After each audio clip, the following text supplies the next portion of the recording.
This is the Strike a Pose walkthrough.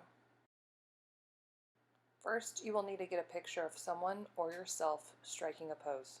This is my son Evan shooting fireworks on the 4th of July. My dad put these goofy goggles on him for eye protection. Then you will go to photopea.com. Click on File, select New, then type in Strike a Pose Project. Once you find the background that you want to use, click on the image, then right-click on the larger image. I decided I wanted to put my son in a scientific background. Or you pay attention to the direction your background is. If it is a horizontal layout, it will be different than the vertical layout. Also make sure you select inches instead of the px for pixels. Fit the background to cover the entire area. No white spots should be visible. Select the check mark when you are done. Import your picture to your computer. I used the Google Drive app and uploaded it to that first, and then downloaded it from my Google Drive to my computer.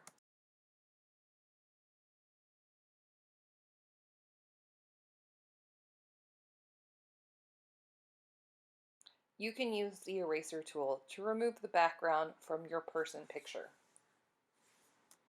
Once you select the eraser tool on the left toolbar, you can then go through the eraser menu to adjust the size of the brush. Don't worry, I can't erase this fast, just fast forward it a little bit to help move along the video. The magnifying tool helps zoom in and zoom out.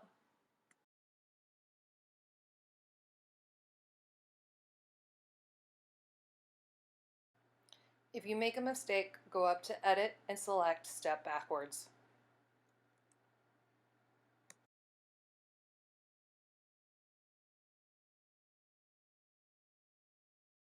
If you select the hand tool over there in the toolbar, it'll allow you to move your project without making anything else move.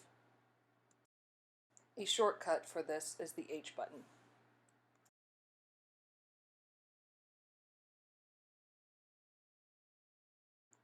Select the cursor tool to help move your layer into the place where you need it. Make sure you click on the correct layer, otherwise it'll move something that you don't want it to move.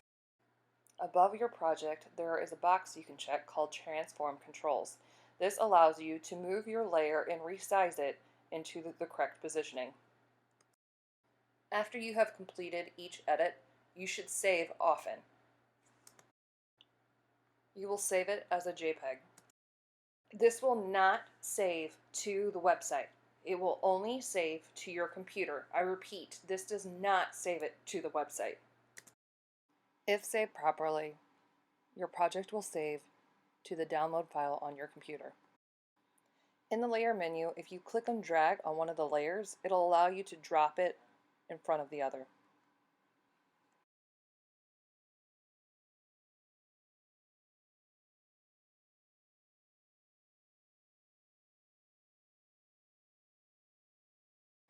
Now time to add 3 additional changes to my project.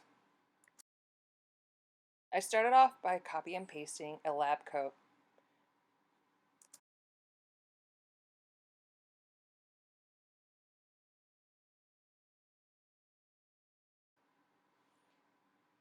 You can use something called a Lasso Tool to just kind of go around your object so you don't have to do as much erasing. Once you select the majority of the area, you can then hit copy and paste.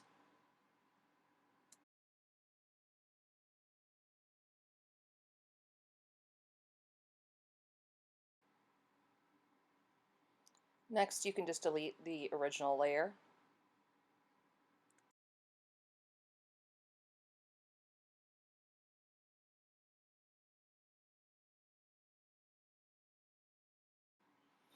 Then you can erase around the rest of the object. I didn't erase too much because I was going to use some of that surface area to create a better fit. In the layer menu, there is something called opacity. I turned mine down so I could see my son's outside areas to better fit his jacket.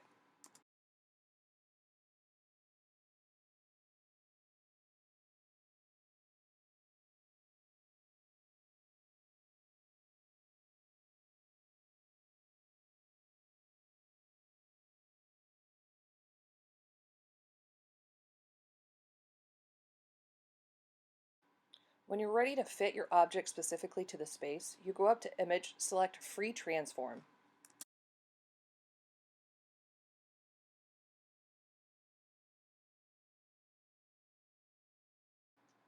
On the top right-hand side of your page, there'll be a word that says Warp. Select that. Then use the small boxes to drag the area that you need to fit to its new spot.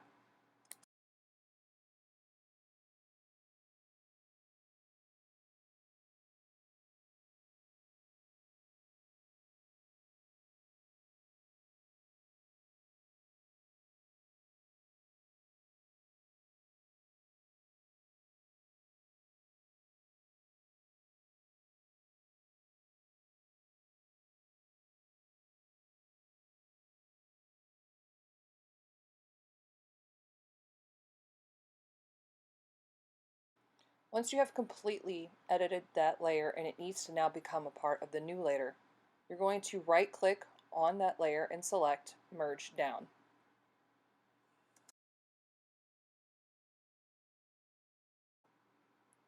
Now the lab coat and my son are all one layer and it is much easier to move around. You can also click on the eye next to that layer to temporarily turn it off so you can make some behind edits. The Marquee tool, the dotted box, will allow you to select a specific area if you need to. This time around I used the Marquee tool to select a part of the background to copy just a rectangular space to fill up an area. I needed my son to appear as if he was behind the countertop. So the new space I copied and pasted by using the Marquee tool now needs to go above my layer 1. So that way it looks like my son's behind the counter.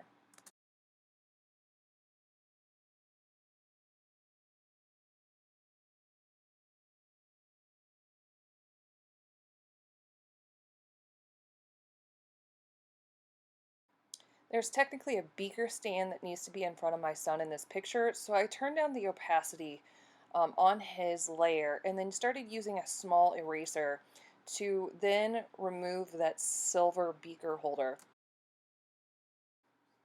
When you have the eraser tool menu selected, you can turn down the hardness, which will soften up your edges and it won't be so abrupt.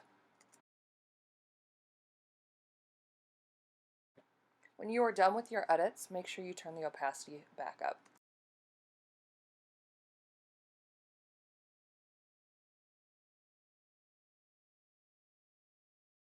So I wanted to make the jacket or the lab coat look a little bit more realistic, so I used the eyedropper tool and grabbed the color in between the armpit area of there, and then I used the brush tool to then paint down the side of it to give it like that shadow effect to make it more realistic.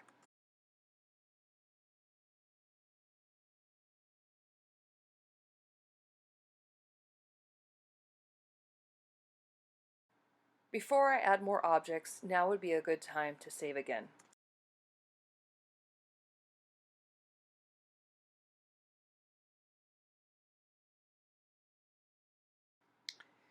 I used the Lasso tool again to select a part of the background that I wanted to use. I actually just want to copy this beaker. I used it to copy and paste that beaker into a new layer, and then I'll drag and drop it to the desired area. The layer menu, I will then make it a part of the top layer. I use the eraser tool to clean up the edges.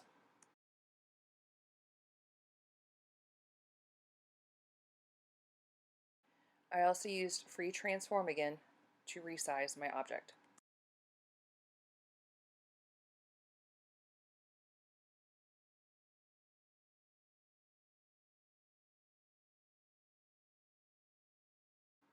In this project, you are to make 3 changes in addition to your picture that you upload. My third edit is going to be creating a foggy layer, almost kind of like a steam or smoke.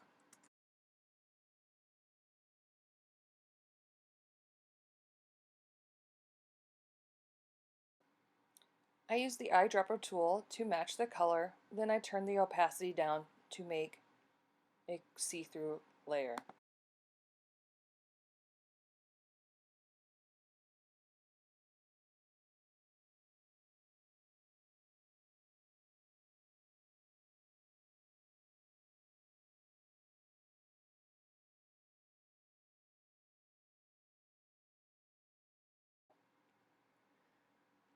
I adjust the brush size.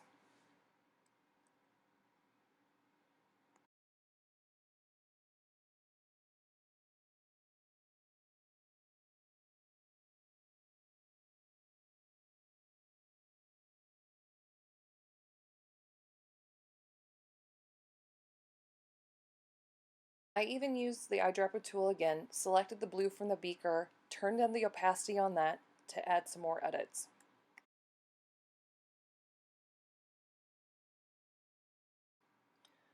Once your project is complete, it is time to save once again. Go up to File, select Export As, and then select JPEG. This once again will prompt a save menu and you will save it to your Chromebook. This concludes the Strike a Pose walkthrough. As a recap, you are to find a background, have a person take a pose or a pose of yourself, and then make 3 edits. Mine was the beaker, the steam, and the lab coat. Once you are done, please await further instructions for turn-in. Good luck, and I cannot wait to see your projects.